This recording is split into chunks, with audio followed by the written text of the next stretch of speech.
Hi, Coach Linnell here.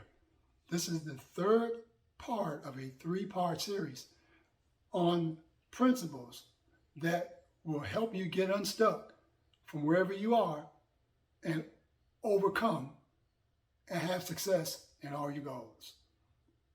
So if you haven't seen the other two parts, go back and check them out. So today we're going to do principles 7, 8, and 9. And I'm telling you, even if you just import these into the day-to-day aspect of your life, set your mind on these, and you implement them, you're going to see dynamic results. You're going to see yourself be propelled from the things that you were stuck in, and you'll find yourself at the places that you always wanted to be and intended to be in your life. And that's what life is all about: conquering goals, becoming the best person, the best version of you year after year. The only competition you have for you this year is you last year. So let's get into these, okay? We're going to cover 7, 8, and 9. You have pen and paper? Come on, let's get it.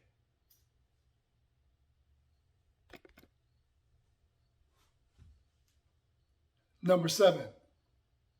When you feel stuck and you want to quit, stay the course.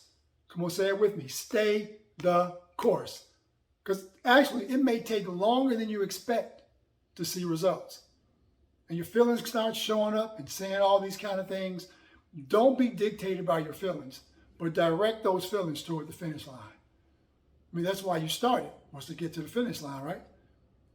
Impatience is the enemy of change. And in the digital world we live in today, most people struggle with patience. That word means to be consistently consistent, not put up with only, but to be consistently consistent in your actions. Most people don't operate in the patience for the time it actually takes to reach the end objective, which is your goal. What's the solution? Remember that you've already sown the work into your efforts. And just because you don't see any results doesn't mean that your efforts are in vain. You need to stick with your goals, no matter how long it takes. Why? Because oftentimes, most times, the longer it takes for your results to show, the longer you're going to enjoy and experience lasting change. Isn't that worth the wait? Hang in here. We're going to do number 8 now. Number 8, never allow self-doubt to bring about self-sabotage. The fear of success has been said to be a real problem for many people. I actually personally don't believe there's such thing as fear of success. What I do believe, though, is that it's an increased fear of failure once you have obtained success. You have more stuff to lose, so your fear can be greater.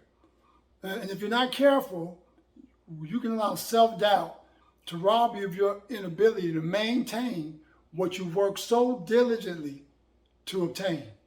And that'll produce a heightened sense of fear of being in the place that you've never been before.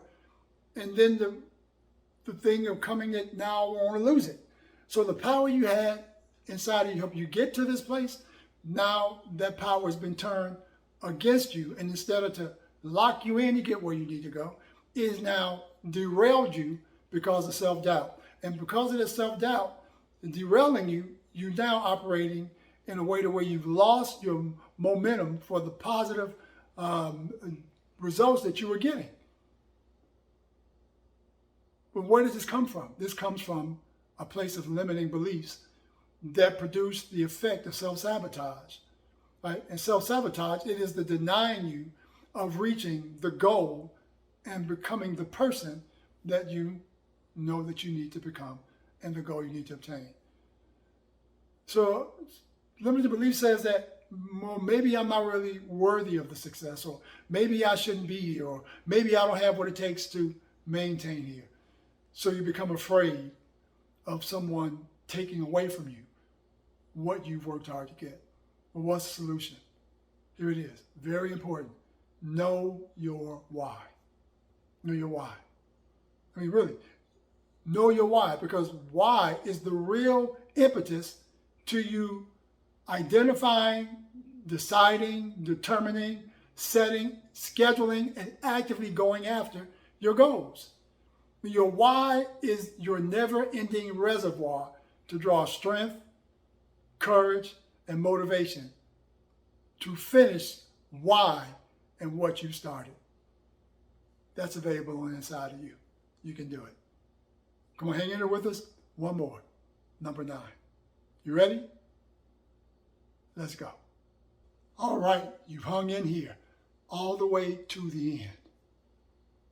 Number 9, drum roll please. To overcome what has been keeping you stuck and accomplishing your goals. The final one I want to share with you today is setting your sights on the end at the beginning. Setting your sights on the end at the beginning. There's a dynamic principle that must be known and put into motion in order for you to have the things that you say you want to have, in order to have the clarity to know the way to reach both your priority and your goals. This principle is called the principle of expectancy. Basically, it says this: whatever through inspection you set as your expectancy will become your reality. Because you can never attain or arrive at anything that you don't know that exists, a place you don't know that exists, or that you don't want to arrive at, or a thing you don't want to attain, or you don't have expectancy that you can arrive there or that you can attain it. If you're really excited about changing your life, this is what you must be willing to do. You must be willing to set the bar rather high. I mean, just beyond your previous level of reach. If you take on too little, you're going to give up. If you take on too much too fast, you're going to quit and give in. So to avoid having either one of these mistakes, you have to set your level of expectancy just beyond your reach as well. That way, you will be free from experiencing the giving up or the giving in, because you will avoid the failure that comes on either of those ends. So what's the solution? Keep your focus on the priority and the goal, both of them. Your priority, remember, is who you become along the way. That must be your priority, and it must be first. And then the objective, which is your goals. And therefore, if you operate that way, in that order, you're going to have the greatest level of inner and outer lasting success in anything that you endeavor. You can crush whatever is in front of you. Instead of it overwhelming you, you have what's necessary inside of you, or you can get what's necessary outside of you, inside of you, so that you can accomplish everything you need to accomplish. And even more so, become the person, the best you that's set before you. I believe in you. You should believe in you too. And listen, if any of these have helped you, if he spoke to you, here's what I need you to do. I want you to let me know. Post something. I'm going to review the post. DM me. I will reply. Share what you've heard with someone else. And if you like this video, like it. Share this video so that we can add value in the lives of as many people as we can, because that's our goal in life, to serve with what God has given us to serve with, so that I can reach my best by helping you reach yours. Okay? We look forward to the next time we get an opportunity to be with you. And listen, post something. DM me. I really want to know you're being blessed by what we're sharing. All right? Have a great one. Talk to you.